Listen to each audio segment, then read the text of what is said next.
UFC lightweight sensation Paddy Pimblett. This could be it. He's only got one hand. This is it. That's tight. He gets it. He gets the tap.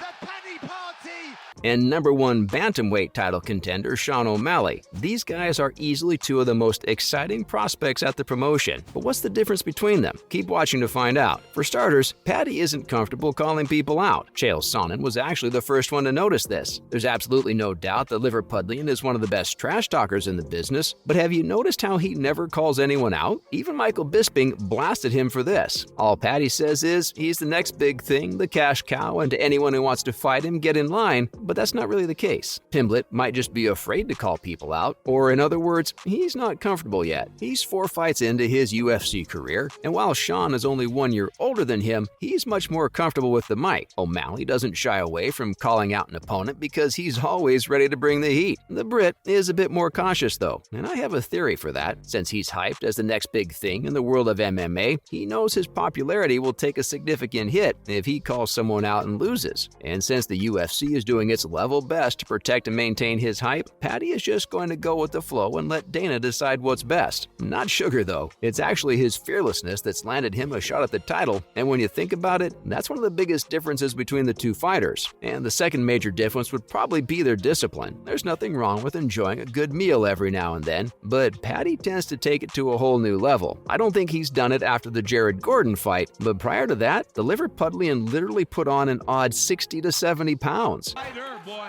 Oh, he's a fire. Oh, the big right hand. Oh, my goodness. On the ropes. The Paddy Pimblett has died.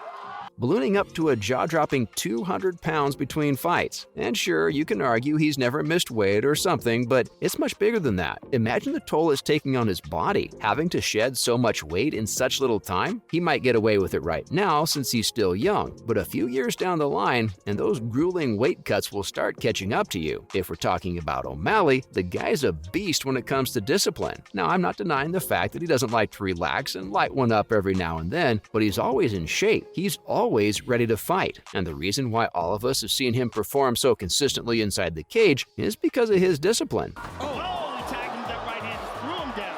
High shot. O'Malley goes high. Now short uppercut. Tecco covers up.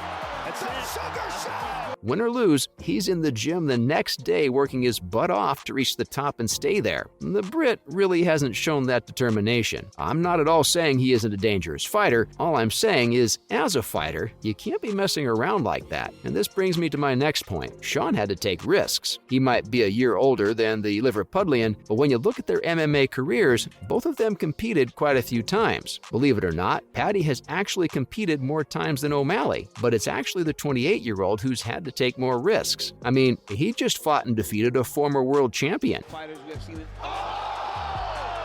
Big leg with a right for O'Malley. And an uppercut. Big right. Look at that desperation shot, Joe. Pimblett, on the other hand, hasn't really taken that leap yet. It sort of resonates with what Sonnen was saying earlier. He's not taking chances. He's not calling people out or taking risks in general, but there's a different way to look at all of this. Maybe the reason why he hasn't taken any risks yet is that he's never had to. Uncle Dana has been doing an excellent job doing everything for him, so maybe that's why he's never had to. Now, I'd be lying if I said Sean wasn't hyped either, but the truth is, he's done everything by himself. From calling fighters out to climbing the rankings, O'Malley has never lost focus. Paddy hasn't shown that yet. He seems more like a showman right now than a serious fighter, but if I'm talking impact, it's Pimblett who's the bigger fighter. This might cause a lot of controversy, but just hear me out for a second. Sean is a king in the bantamweight division. He's right at the very top. Whenever he's going in and out, he does a fence.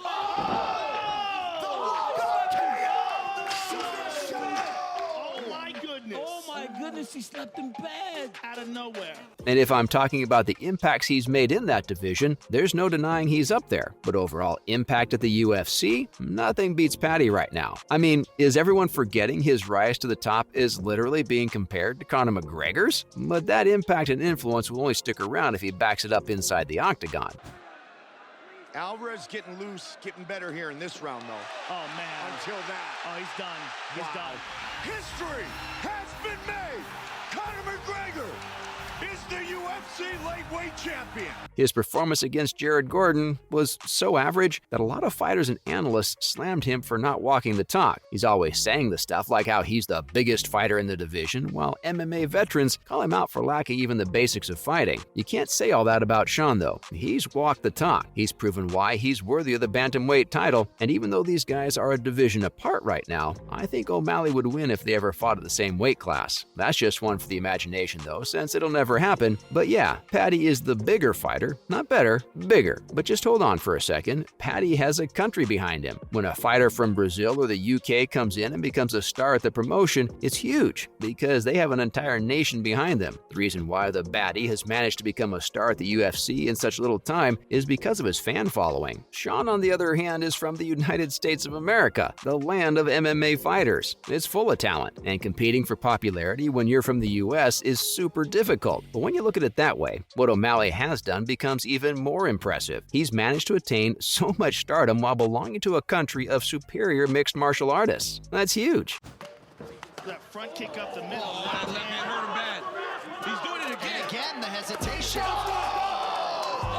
But how is that a difference between them? Well, look at it this way. The reason why Paddy is so popular despite being 4 fights in is that he's getting somewhat unconditional support right now. His fans will support him because he represents the UK. Sean's fans genuinely support him because he's a legit fighter. And if you ask me, that's a huge difference. Finally, fight IQ. There's absolutely no doubt Sugar is the better fighter. He's much smarter and has more tools up his sleeves. Paddy is good, no question about it, but he needs to improve a lot to compete with the big boys. And I'm not trying to fuel an all-out divisional war here, but the lightweight division is much more competitive than bantamweight. You have some really scary fighters at bantamweight, but don't even get me started about 155 pounds, people. Islam Makhachev, Makhachev trying to set up a submission here, DC.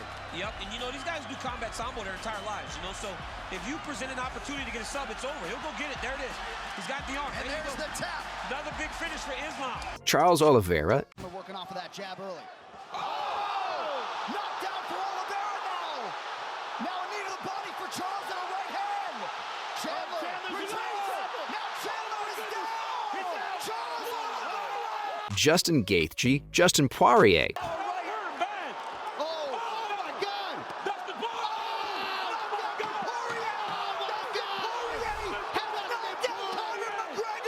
these guys would literally eat Pimblett alive if he were ever to dance with them. And then you have Sean, who's being called out by champions. Aljamain Sterling and Henry Cejudo have both already talked about wanting to fight the 28-year-old. In contrast, none of the top 5 lightweights want anything to do with Paddy right now. So it's pretty obvious who the more dangerous and better fighter is. These are some of the differences between Paddy Pimblett and Sean O'Malley. Thanks for watching, and see you soon.